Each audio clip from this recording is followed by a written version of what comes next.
नमस्कार दोस्तों, आपने बोइंग, एयरबस जैसी कंपनियों का नाम तो सुना ही होगा, जो कि एयरक्राफ्ट की मैन्युफैक्चरिंग कंपनियां हैं। आज हम बोइंग की बात करेंगे।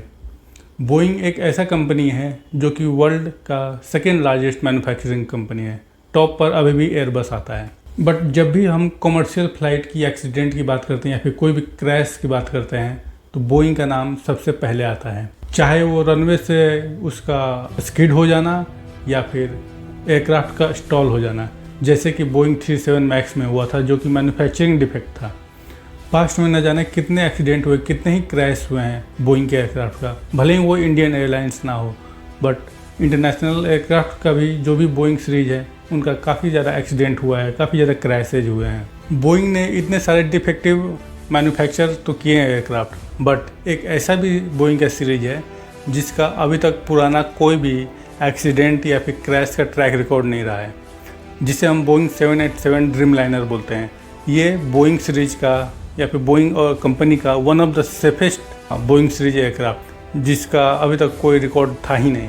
लेकिन ये एयरक्राफ्ट भी आज एक्सीडेंट का शिकार हो गया और ये एयरक्राफ्ट बहुत भयंकर क्रैश हुआ है। Air India flight AI-171 Ahmedabad से लंदन की ओर टेक ऑफ किया ही था। जैसे ही करीब 800-900 फीट की ऊंचाई तक पहुंचा, 1 मिनट के अंदर ही उसका दोनों इंजन शट डाउन हो गया और इंजन फेल हो गया, जो कि एविएशन इंडस्ट्री में अब तक का सबसे rarest of the rare malfunction है। इस तरह का मालफंक्शन हमें कभी देखने को नहीं मिलता। एटलीस्ट एक इंजन फेल होता है, एक इंजन बचा रहता है, वो वर्किंग कंडीशन में होता है, जो कि सेफली इमरजेंसी लैंडिंग करा दे। बट ये बोइंग 787 ड्रीम लाइनर जो कि आज हादसे का शिकार हुआ, इसमें टेक ऑफ करते ही दोनों इंजन फेल हो गया। खबर आ रहा है कि करीब 242 पैसेंजर को कैरी किए हुए था, जिसमें इंडियन भी थे, फॉरेनर भी थे। और टेक ऑफ के बाद जैसे इंजन फेल हुआ और ये क्रैश किया रेसिडेंशियल एरिया में, जो कि डॉक्टर्स के हॉस्टल पे जाकर गिरा। चूँकि ये एयरक्राफ्ट लंदन जा रहा था तो करीब 1 लाख लीटर के आसपास में फ्यूल कैरी किया था। सोचिए, आप इमेजिन करिए कितना ज़्यादा फ्यूल के साथ ये क्रैश किया है, तो इसका रिजल्ट कितना भयानक होगा और इसका इम्पैक्ट कितना भयानक होगा। इतने लीटर्स का फ्यूल कैरी करते हुए जब ये क्रैश किया तो करीब 8000 बॉम्ब गिरने के बराबर, या फिर कह सकते हैं जो TNT होता है, एक तरह का विस्फोटक TNT, करीब 800 टन जितना TNT फटे, उतना ही इम्पैक्ट था इस क्रैश का। तो आसपास के इलाका सब जल गया, जो भी पैसेंजर थे सब जल गए।